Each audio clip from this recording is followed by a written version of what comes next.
سكنا. Bismillahirrahmanirrahim, alhamdulillahi rabbil alamin, amma ba'd. Aujourd'hui une nouvelle fois avec l'imam Ahmed ibn Hanbal rahimahullah. Nous sommes à une époque où l'imam Ahmed est connu dans toute la communauté musulmane et ne peut avoir un instant à lui. C'est impossible pour lui de partir dans un endroit et que personne ne le connaisse. Alors il part en voyage vers Sham. Sur la route, il trouve une mosquée dans laquelle il prie Salat al-Isha et il décide d'y passer la nuit. Donc il se dit, c'est une belle occasion pour moi et si personne ne me connaît, et à l'époque il n'y avait ni Facebook ni Instagram, donc personne ne sait qui il est et personne ne connaît son visage.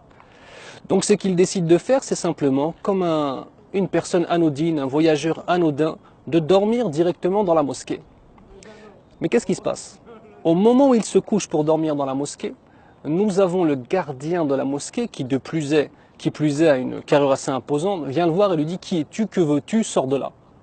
L'imam Ahmed rahimahullah tente de négocier et il ne veut pas évoquer simplement le fait qu'il est l'imam Ahmed afin de pouvoir rester dans la mosquée grâce à cela. La personne lui ordonne de sortir. L'imam Ahmed s'exécute voyant la carrure imposante et le visage aux sourcils froncés du gardien. Alors il fait quoi? Il sort de la mosquée, il s'assied simplement sur les escaliers en se disant je vais rester assis sur les escaliers de la mosquée afin d'attendre Salat al-Subh. Le gardien revient vers lui une deuxième fois. Il revient à la charge une deuxième fois et lui dit de partir, et cette fois-ci il se fait beaucoup plus menaçant, jusqu'au moment même de l'attraper par les pieds, de le tirer, de le traîner par les pieds.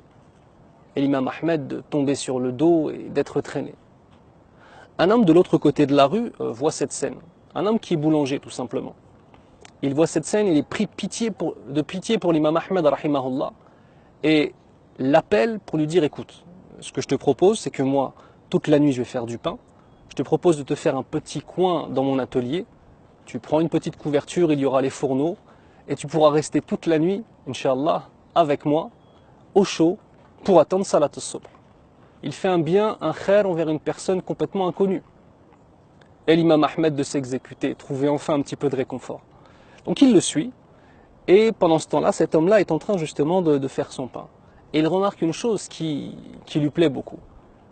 C'est que pendant toute la nuit, sans même s'arrêter, sans arrêt, il dit Subhanallah, Allahu Akbar, Alhamdulillah, La ilaha illallah, wa la hawla wa la quwwata illa billah.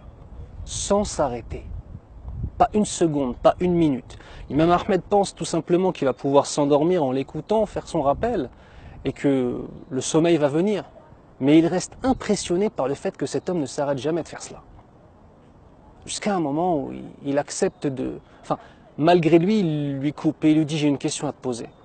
Ça fait des heures et des heures et des heures que tu es en train de mentionner Allah Azza wa Jal, jamais tu ne t'arrêtes. » Et l'homme de lui dire « Non, effectivement, cela fait maintenant, depuis toute mon existence, que je fais cette chose-là, sans jamais m'arrêter. » Puis l'imam Ahmed, rahimahullah, de lui poser une question très simple. Quel type de baraka Allah t'a donné en échange de cela? Vous le savez, si on a une action sans arrêt que l'on fait, et que cette action, on ne la délaisse jamais pour Allah Azza wa Jal, il y aura forcément une baraka. Forcément. Dis, quelle est la baraka qu'il t'a donnée? Écoutez bien. Et l'homme de lui dire, je n'ai jamais rien demandé à mon Seigneur sans qu'Allah Azza wa Jal ne me l'accorde. Sans qu'Allah ne me l'accorde. À l'exception d'une seule chose.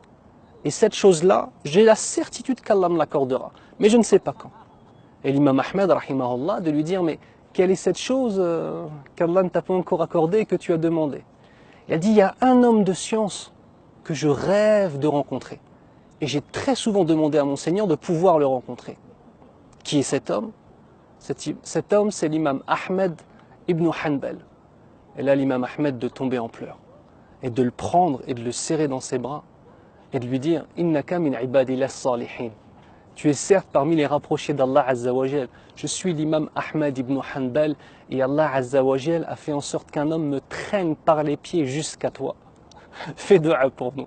Masha'Allah, tabarakallah. Cette histoire, elle est importante parce qu'elle souligne plusieurs éléments. L'élément le plus important dont on va parler aujourd'hui, c'est que tu ne sais pas où se trouve le bien. Et ce n'est pas forcément la personne la plus connue dans les adorations ou qui a l'apparence la plus pieuse ou alors que le plus de gens vont honorer qui sera la plus rapprochée d'Allah Azza wa Jal. Alors l'action elle est très simple.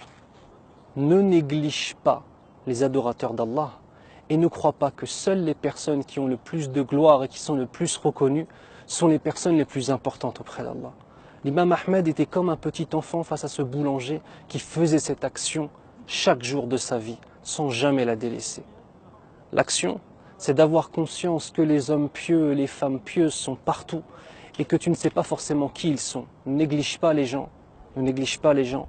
Et peut-être qu'un vieux shibani de ta mosquée que tu ne soupçonnes même pas est à rapprocher d'Allah Azza wa Jal et qu'une seule dua de sa part te fera rentrer au paradis. De la même façon, une hajja qui est anodine, de la même façon un enfant, de la même façon un homme que tu vois et qui fait plein de bien. Et Allah est témoin que j'ai rencontré tellement d'hommes de bien dans ma vie, mashallah, tabarakallah. Sur ce, je vous laisse avec cette action et je compte sur vous pour être des personnes qui vont appliquer, comprendre, Inch'Allah, et se réformer. Barakallahu fikum. Wassalamu alaikum wa rahmatullahi wa barakatuh. الدين لنا والحق لنا والعدل لنا والكل لنا الدين لنا والحق لنا والعدل لنا والكل لنا أضحى الإسلام لنا دينا وجميع كون لنا وطنا توحيد الله لنا نور أعددنا الروح له سكنا